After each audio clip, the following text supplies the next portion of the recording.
Assalamualaikum warahmatullahi wabarakatuh. Nama saya Torik Azhar, eh, Azhar Fauzan dengan NIM 3122101107.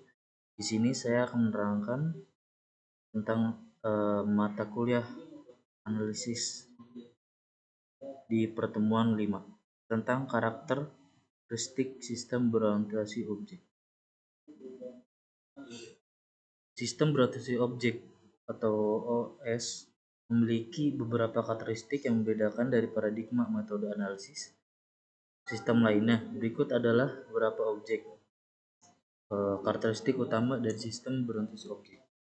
Pertama, pemrograman bisnis objek, lalu enkapsulasi, lalu inheritance, warisan, lalu polimorfisme, lalu abstraksi, lalu kelas dan objek, lalu messaging, dan keamanan. Karakteristik ini bekerja bersama-sama untuk menciptakan pendekatan pemrograman yang kuat, modular, dan mudah dimengerti yang memungkinkan pengembangan sistem yang kompleks dan scalable. Yang pertama, pemrograman berbasis objek.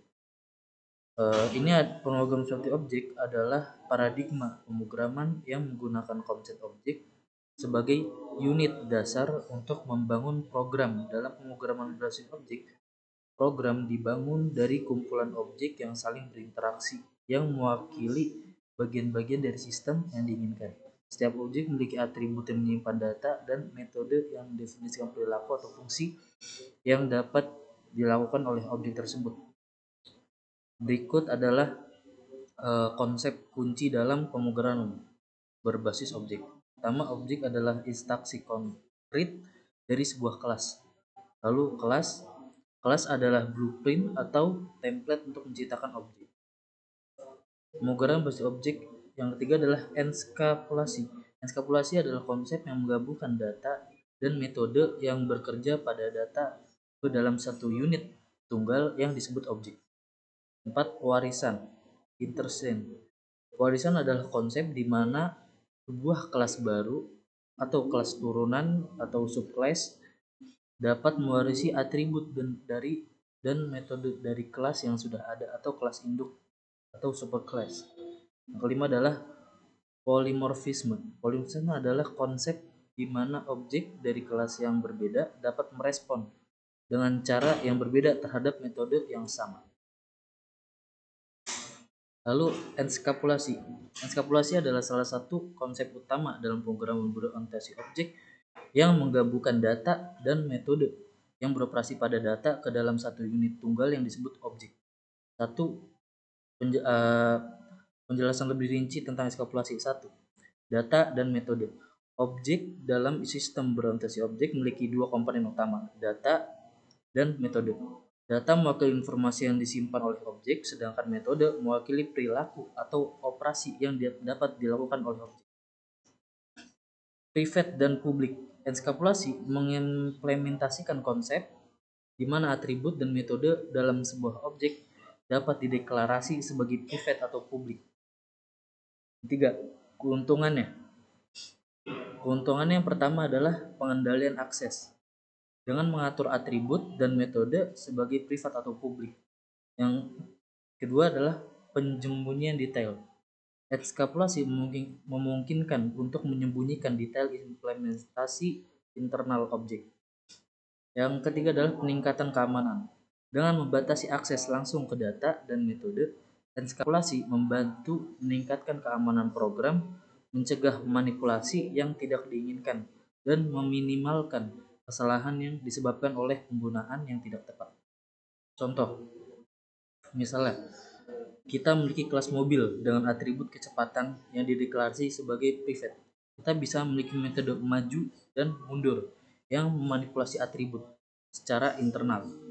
Dengan cara ini, detail implementasi kecepatan, apakah itu diukur dalam kilometer per jam atau per mil per jam, disembunyikan dari luar dunia objek dan hanya metode yang ditentukan seperti maju dan mundur yang dapat mengubahnya. Lalu yang selanjutnya adalah pewarisan. Intertense adalah salah satu konsep utama dalam pemrograman berorientasi objek atau OOP, di mana sebuah kelas baru dapat mewariskan atribut dan metode dari kelas yang sudah ada. Berikut adalah penjelasan lebih rinci. 1. Adalah kelas induk dan kelas turunan. Kelas yang sudah ada dari mana dan dari mana fitur diturunkan disebutkan kelas induk atau superclass. Kelas baru yang mewarisi fitur dari kelas induk disebut kelas turunan atau subclass. Yang kedua adalah penurunan fitur. Kelas turunan dapat menggunakan semua atribut dan metode yang didefinisikan dalam kelas induk tanpa perlu mendefinisikan kembali. Tiga adalah penambahan perubahan. Misalnya menggunakan fitur, kelas turunan juga dapat menambahkan atribut dan metode baru. 4 adalah hierarki kelas. Pewarisan dapat membentuk hierarki kelas di mana kelas-kelas turunan lebih spesifik daripada kelas-kelas induk. Yang kelima, keuntungan pewarisan. 1. Penggunaan kembali kode memudahkan pemeliharaan, abstraksi, dan polifisme.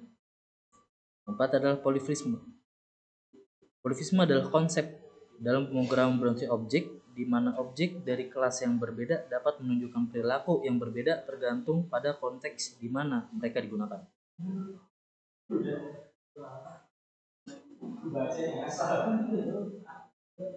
Lalu abstraksi. Abstraksi adalah salah satu konsep utama dalam pemrograman berorientasi objek yang mengacu pada proses menyederhanakan kompleksitas dengan fokus pada aspek-aspek penting dan mengabaikan yang tidak penting. Lalu kelas dan objek. Dalam pemrograman berorientasi objek ini, kelas dan objek adalah dua konsep dasar yang membentuk fondasi dari paradigma tersebut. Berikut ada penjelasan. 1. Kelas. Kelas adalah blueprint atau template yang menciptakan objek. Lalu objek. Objek adalah instansi konkret dari sebuah kelas. Hubungan antara kelas dan objek. Kelas digunakan sebagai template untuk membuat objek. Setiap kali objek dibuat, ia mengabsorpsi struktur dan perilaku yang ditentukan oleh kelasnya. Selanjutnya adalah messaging. Messaging adalah salah satu konsep kunci dalam pemrograman berorientasi objek yang digunakan untuk berkomunikasi antara objek dalam sistem. Lalu keamanan. Keamanan dalam sistem berorientasi objek adalah upaya untuk melindungi data dan fungsionalitas dari manipulasi yang tidak sah atau tidak diinginkan. Mungkin sekian, kurang lebih mohon maaf. Wassalamualaikum warahmatullahi wabarakatuh.